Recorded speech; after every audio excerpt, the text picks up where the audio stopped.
سلام دوستانی خوبم. حالتان خوب است؟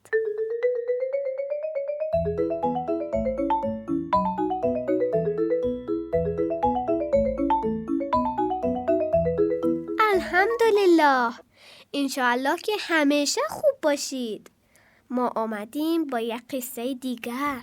پس با ما همراه باشید تا قصه زیبا را شنوید.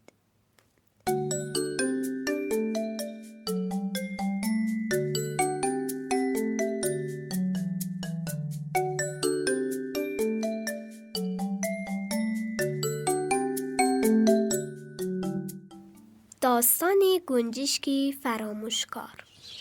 سالها پیش در جنگلی بزرگ و سرسبز روی بالاترین شاخه بزرگترین و بلندترین درخت گنجشکی زندگی میکرد.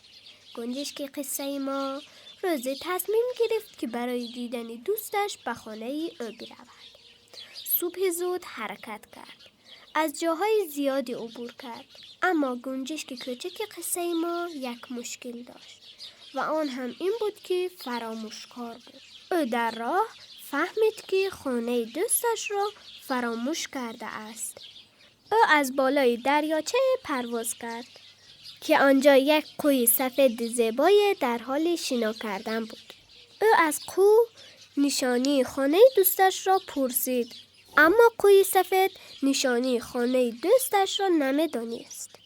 او رفت تا به یک روستا رسید. خیلی خسته شده بود. روی پشت بام خانه نشست تا استراحت کند. تصمیم گرفت به خانه خودش برگردد. ولی او آنقدر فاصله‌اش از خانه زیاد شده بود که راه خانه خودش را هم فراموش کرده بود. احساس کرد یک نفر به طرف او می آید. ترسید و به آسمان پرید. از بالا دید دختر بچه‌ای با یک مشت دانه به طرفش می آید.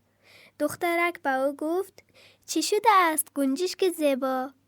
از من نترس، من میخواهم با تو دوست شوم. برایت دانه آوردم. گنجشک پرسید: یعنی تو نمیخواهی مرا در قفس زندانی کنی؟ دخترک جواب داد: معلوم است که نمیخواهم تو را زندانی کنم. گنجشک گفت: من راه خانه‌ام را گم کردم. دخترک گفت: من به تو کمک میکنم تا راه خانه‌ات را پیدا کنی. سپس از گنجشک پرسید: آیا یادت می آید که خانه‌ات کجا بود؟ گنجشک جواب داد: خانه من در جنگلی بزرگ روی یک درخت بلندی است. دخترک گفت: با من به جنگل بیا، من به تو کمک میکنم تا آن درخت را پیدا کنی. دخترک با گنجشک با هم وارد جنگل بزرگ شدند و بعد از ساعتها تلاش و جستجو دخترک توانست خانه گنجشکک را پیدا کند. گنجشکک پرواز کرد و روی بالاترین شاخه رفت و نشست و به دخترک قول داد که از این به بعد حواسش را بیشتر جمع کند تا دیگر گم نشود. دوستانی خوبم، تا یک قصه دیگر، خدا نگهدار.